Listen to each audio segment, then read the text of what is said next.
আলাইকুম এভরিওয়ান, কেমন আছেন সবাই? আজকে হল লাইফের ছোট্ট একটা ভিডিও শেয়ার করব। চলুন শুরু করা যাক। আমার হাতে হয়তো খেয়াল করছেন শাক। হ্যাঁ, আজকে শাক রান্না হবে। শাক কই থেকে আনছি সেই ফুটেজ ভিডিও শেষে থাকবে। আমরা লিফটে উঠে রান্নার রুমে আসলাম, শাক ধুয়ে নেওয়া হলো। দেন আমাদের হল থেকে রাতের ক্যাম্পাসে একটু ভিডিও করে নিলাম। তারপর চলে যাব রান্নার মধ্যে। হলের খাবার খেয়ে একদম অসুস্থ হয়ে যাচ্ছিলাম সবাই, এই জন্য ভাবলাম আজকে অন্য কিছু একটু সবাই মিলে ট্রাই করি। তারপর আমার বান্ধবী শাকের মধ্যে হলুদ, লবণ এবং কাঁচামরিচ দিয়ে দিল।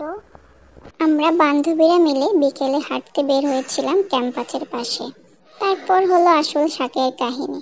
এত সুন্দর সবুজ শাক দেখে না উঠে আর চুপ থাকতে পারলাম না।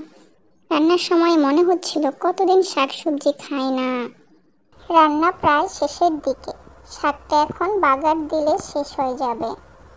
এই ভিডিওগুলো করে রাখলাম যাতে এগুলো পরে দেখে হল লাইফের স্মৃতিগুলো মনে পড়ে যায়। রান্না একদম শেষের দিকে, আমরা আসলে সবাই অনেক মজা করে একসাথে অনেক দিন পর শাক দিয়ে ভাত খেয়েছি।